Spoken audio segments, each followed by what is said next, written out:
더욱 강력해졌다. 6.17 부동산 대책 보완책이 나오게 됩니다. 자, 6.17 대책 일단은 투기지역 확대했고 풍선효과 근절하는데 초점을 맞췄다. 그래서 수도권 대부분의 지역이 규제 지역으로 묶이게 된 거죠. 대출 줄어드니까 수요 줄어들죠. 그 다음에 양도세나 보유세 같은 경우도 굉장히 강화되죠. 그럼 거기다가 추가로 뭐가 있었어요? 재건축, 법인, 갭투기, 규제 지역에 대한 자금조달 계획서. 자금조달 계획서도 강화되죠. 이런 강력한 정책이 나왔음에도 불구하고 효과 없다. 아니, 지금 7월 9일이죠? 한 달도 안 됐죠, 아직? 무슨 효과가 벌써 나와요? 신고하는데 30일이고 가계까지 생각하면 한 달 반이 걸리는데 아직 효과가 나타나기 전에 다른 어떤 대책들보다도 더욱 강력하게 맹렬하게 비판했죠. 언론들이. 효과가 나올 수가 없는데. 그러면서 뭐라 그래요? 평생 월세로 살아야 하냐. 전세로 살면 되지. 저 검색해보면 나오는 것들이에요. 무주택자 집 못 사게 하려는 정부. 지금 못 사게 하려는 거죠. 지금 사면 안 되니까. 집값 안정된 다음에 사야죠. 왜냐면 지금 사봤자 똑같이 어차피 투기꾼들은 돈 벌어가고 가계대출은 늘어나니까 정부가 말하는 취지가 아니다. 집값 떨어지고 나서 사라는 거죠. 집 못 사게 하는 대책. 역시 맞죠? 지금 집 못 사게 하는 대책. 지금 사지 마라. 3040만 곡소리. 자꾸 언제부터 3040 생각해줬는지 모르겠죠? 6.17 대책. 서민 곡소리. 서민 곡소리는 니들 때문에 생긴 거예요. 서민 곡소리는 단언컨대 부동산 대책 때문에 생긴 게 아니라 더 강력한 정책이 나올 수밖에 없도록 계속 투기를 조장하고 집값 계속 오른다고 그 실수요자들을 마음을 조급하게 만들고 그러면서 보도에서 지들만 광고 수익 챙기고 건설사들만 돈 벌게 만들고 그러면서 정말 서민들 곡소리 나게 만들고 영끌하게 만들고 여력 얻게 만든 거는 언론사의 책임이에요. 사다리 걷어 차야 된다고 그랬죠. 사다리로 올라가지 않도록 하는 게 핵심이라고 그랬죠. 우리는 왜 조정지역, 실미도 왜 조정지역입니까? 이런 거 가지고 태클 걸 거면은 저기 강서 같은 데 가보면은 가로공원이 있어요. 가운데. 여기 사람 안 살죠. 여기 양쪽에 차도 있고. 강서도 규제지역이죠. 서울은 전 지역이 규제지역이니까. 그러면은 여기는 왜 규제했어요? 여기는 따로 빼줘야 되는 거 아니에요? 실미도처럼. 억지죠, 억지. 서민 죽이는 6.17 이거 뭐예요? 그 김현미 거짓말 어떻게 만들었어요? 세력들이 많이 몰려있는 카페 같은 데서 억지로 실검으로 올린 거죠. 예를 들어 맛동산 카페라든가 뭐 맘카페 같은데 부동산 얘기 많이 나오죠. 그런 데서 왜 김현미 거짓말을 올렸을까요?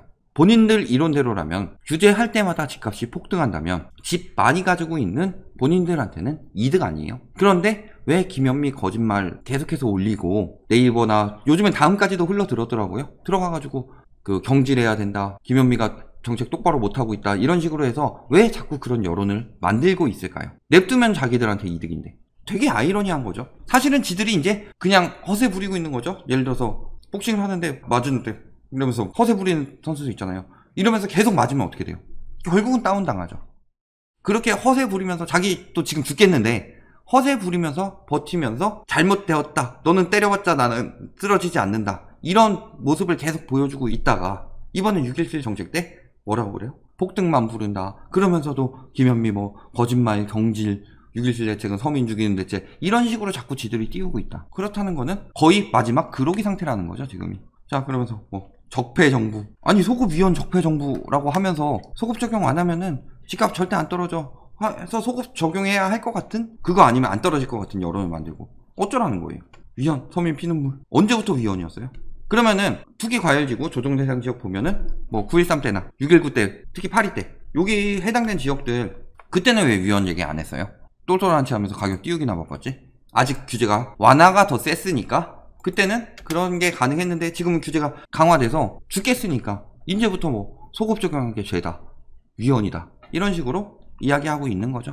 이번에 특별 지시 나왔죠. 그래서 하도 언론에서 지읒리을 하니까 GR 하고 있으니까 대통령이 특별 지시라고 해서 아예 보여주기 식으로 한 거죠. 무조건 잡는다.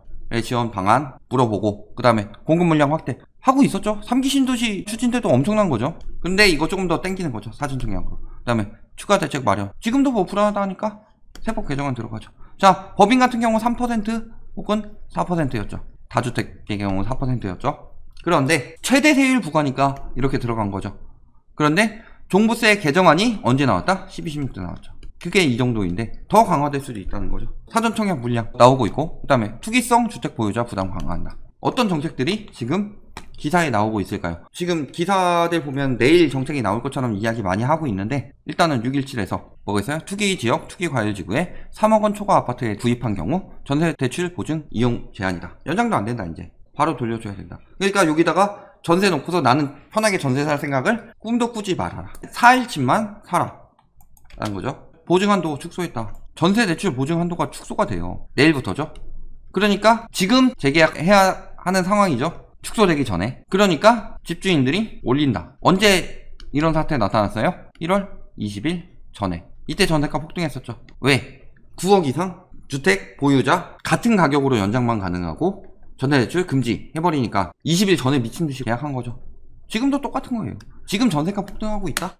공급 부족? 뭐 실거주 요건 때문에 전세가 폭등하고 있다? 이거예요, 이거. 3억 원 이상 이거 한 게 내일이니까 지금 계속 전세가 올려가지고 대출 보증 축소되기 전에 전세가 계속 올려서 최대한 뽑아먹는 거라고요.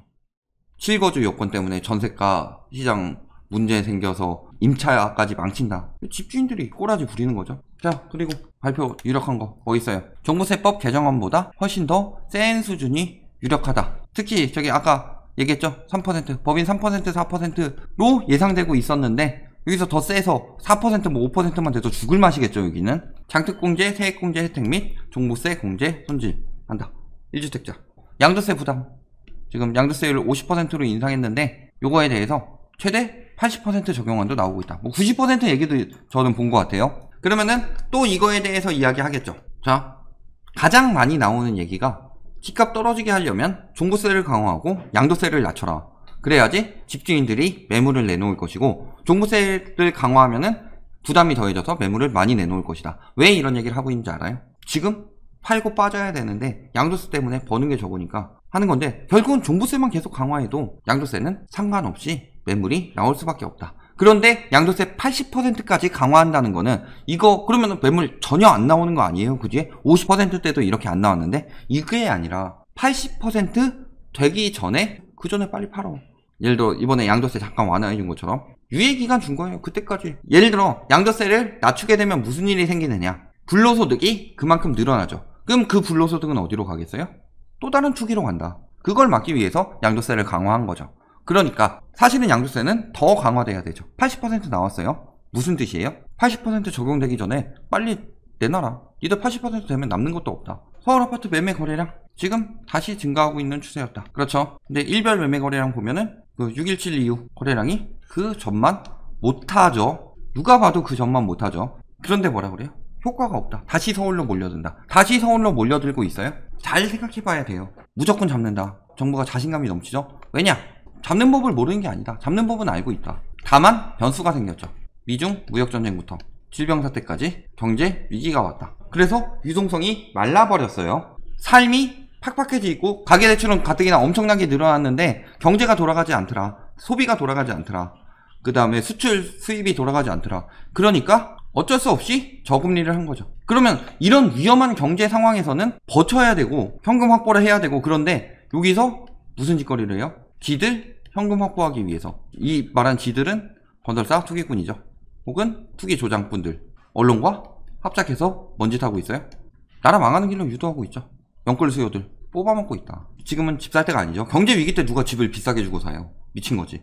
하지만 지금 정부에서는 다 알고 있어요. 보유세 강화하면 되는 거고 매물 늘리면 되는 거고 그 다음에 갭투기 차단, 그 다음에 저기 법인 차단, 그 다음에 이번에 뭐 신탁도 차단할 거고 저기 임대사업자도 손보고 있죠. 이런 걸로 해서 여기서 매물 뽑아내고 갭투기 차단하고 대출 규제 강화하고 양도세가 강화되면 강화될수록 투기 수요들한테는 입맛이 떨어지죠. 이런 걸로 수요를 차단하고 있다. 결국 그런 상황인데 그럼에도 불구하고 아직도 오를 거다. 더 많은 걸 가지고 있어요. 제가 초창기에 작년 때 막 오를 때도 이야기하던 것들 이런 거 하면은 될 것이다 하고 있는데 하나씩 진행되고 있죠. 그래서 이번에 총선 때는 지역표가 중요하기 때문에 강하게 못한 것도 있죠. 그리고 총선 끝났죠. 180석으로 시작했죠. 지금 170 몇 석이지만 받았어요. 그리고 다른 것보다 부동산에 대한 비판이 심하죠. 예를 들어 질병사태 대처 잘했다. 대북 관계 같은 경우야 워낙 호불호 갈리는 거니까. 그리고 그냥 모든 사람들이 비판하고 있는 건 부동산이죠. 이거 못 잡으면은 다음 정권 보장 못하죠. 이거 무조건 잡을 거다. 그리고 무조건 잡기 위한 대책도 많이 세워져 있고 더 이상한 현상 나타나면은 더 강한 대책 나올 것이고 시장 이기는 정부 없다고 하는데 결국에 정부에서 강력하게 들어가면 정부 이기는 시장 없어요. 대공황 때 그랬잖아요. 미국 대공황 때. 그리고 수정 자본주의로 변해가는 과정에서 독일 같은 경우 일요일에는 화물차도 못 다니게 해요. 그러면 이거 시장 논리 개입한 거 아니에요? 선진국들도 이렇게 시장에 대해서 잘못된 부분에 대해서는 개입을 한다. 왜냐면은 쉬는 날인데 화물차 일요일날 계속 일하게 되고 불합리한 시장 구조가 돌아가기 때문에 법으로 규제를 하는 거예요.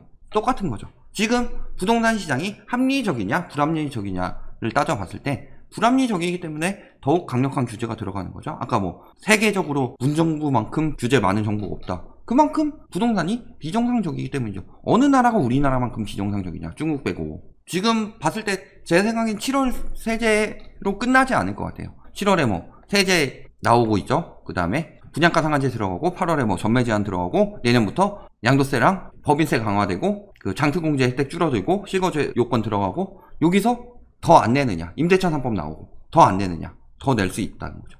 더 낼 수 있다고 그랬고 규제가 계속 나올 것이라고 이야기했음에도 불구하고 지금 규제만 가지고 호도하는 인간들 말에 넘어가지 말고 지금 정부는 자신감이 있다. 그리고 더욱 강력하게 밀어붙이고 있다. 라는 점 꼭 기억해 두시기 바랍니다.